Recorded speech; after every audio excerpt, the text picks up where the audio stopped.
انا عارف ان انت بتتفرج على الفيديو ده يا اما وانت صايم يا اما وانت لسه فطران، ففي الحالتين انا مش هطول عليك، انا هدخل في الموضوع على طول. انا ما كنتش عايز اتكلم على ياسمين عز ابدا زمان، خصوصا لما اتكلمت على المهندسين وكده، عشان ما بقاش اسمي شاركت في الترند المستفز ده، ولكن انا مش هقدر اعدي الحلقه دي غير واتكلم عليها. قبل ما اتكلم في معلومه عايزك تحطها هنا كده، هتفضل معانا في الفيديو هقول لك عليها بعدين. انا اجبرت ابويا انه يدفع اشتراك المنصه اللي بتعرض برنامج رامز جلال عشان نتفرج عليه وقت الفطار. ليه انا قلت لك المعلومه دي؟ هتعرف واحنا بنتفرج، هتعذر شكل السماعه الوحش، وهتعذر ان انا مغير الصوت والصوره تحت علشان لو في كوبي رايتس نعرف نفلت منها. بدايه الموضوع تحس ان ياسمين عز لسه مؤمنه بمدرسه ان البنت اللي بتصنع الغباء كيوت. في ترند كده زمان بيقول ان البنت الغبيه كيوت. انا مش هتكلم على ياسمين عز بشخصها، ولكن اتمنى ما تكونش هي مؤمنه بهذه النظريه. نبص كده على بدايه الحلقه خالص اصلا قبل اي حاجه.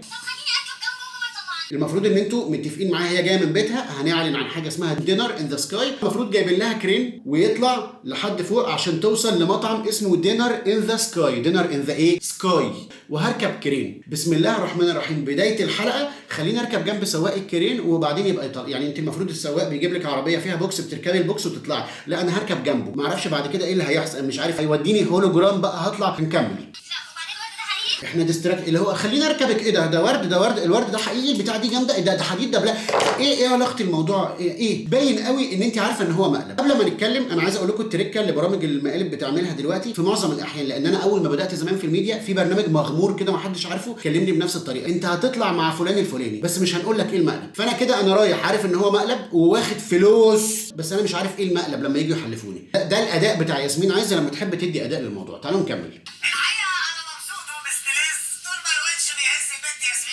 طيب الحته بتاعت رامز جلال دي هنبدا بيها تفسير انا ليه حكيت لكم على ابويا. انا اجبرت ابويا يدفع فلوس اشتراك المنصه، وبالتالي كل ما بيجي افيه وحش في المنصه او اي رساله في المنصه بلاقي ابويا بيبص لي كده اهو، فانا بتصنع الضحك وان انا مبسوط عشان ما اتهزقش من احراجي. فلك ان تتخيل ان انا طول الحلقه رامز بيقول افيهات بهذا الشكل وانا بضحك عليها. انا في الاخر كانت دموعي نازله بقى، بضحك ودموعي نازله. انا طالعه مطعم اسمه دينر ان ذا سكاي وبسال ليه بيكتفني. انا لو رحت ملاهي هيربطوا لي حزام، ليه بيكتفني؟ ما اعرفش. برده في ميول كده في الفيديو ده تميل الى فكره السبمشن، ان انا دايما مستسلمه، وان انا دايما انا عبد حبشي. ليه؟ يعني حد ربط لي حزام بيكتفني. كمان شويه برده هتشوفوا حاجات بقى اللي هو انا داخل بمنتاليتي العبد، مش العبد بتاع الحلويات. هو بيأثر على افهاتي ولا ايه؟ طبعا هي طالعه تعمل اعلان لمطعم دينر ان ذا سكاي، وركبت كرين طلعها لمطعم اسمه دينر ان ذا سكاي، وانا قاعده ومربوط لي حزام وهما بيطلعوني. بقول ايه ده؟ انا والله العظيم طالعه من على الارض. المفروض تبقي طالعه منين؟ من حفره؟ المفروض تبقي طالعه منين؟ من سحابه داونلودد فوق. ما تعصبنيش يا ياسمين، عرفنا ان انت فاهمه انه مقلب وعايزه تدي الماكسيموم. احنا هنجيبك السنه الجايه، هنجيبك وهتاخدي نفس الفلوس، بس اهدي شويه. انت منين يا ياسمين؟ انا عايز اعرف ايه البلد اللي بيتقال فيها تنكوش. ردي على ايه؟ انت منين؟ قبلي ولا بحري؟ ايه تنكوش دي؟ ايه طالعه لنا في ام بي سي مصر قدام العالم كله، مذيعه في ام بي سي من ابناء القناه تقولي تنكوش؟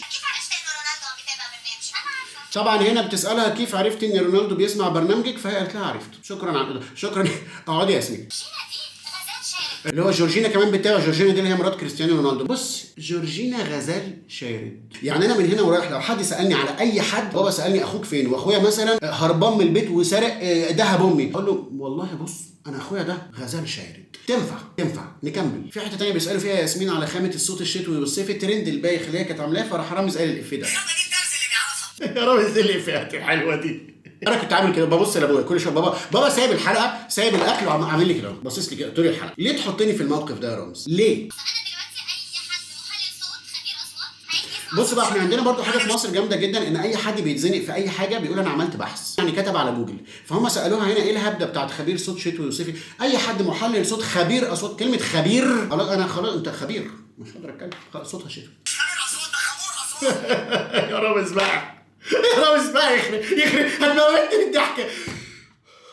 ياسمين ليه قلتي لما جوزك يدخل عليكي لازم توقفي؟ هنا الست بتسالها ياسمين انت ليه قلتي لما جوزك يدخل عليكي لازم تقفي؟ احكي لها انتباه. بصوا انتباه جايه ازاي؟ بصوا لوحدها. بتكمل بقى ياسمين عايز انا هجيب لكم ونتكلم.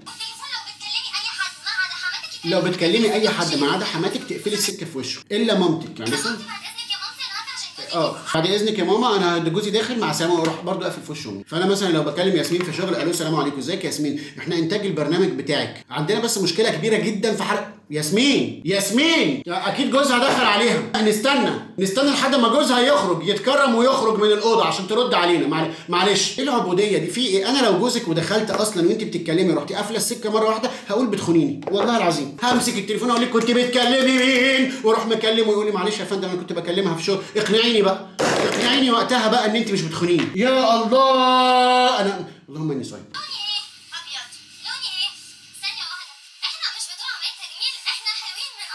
الراجل السعودي قاعد جنبها، هو طالع بدور ان هو محلل، فسالها الراجل ده هنعتذر له كمان شويه بس هقول لكم ليه. سالها سؤال واضح جدا، قال لها الناس كتير جدا شافت صورك القديمه والجديده وبتقول ان هي عمليات تجميل. قبل كده عرفنا غزال شارد ازاي نهرب من حاجه. هنا بقى الهروب التكتيكي من اي سؤال.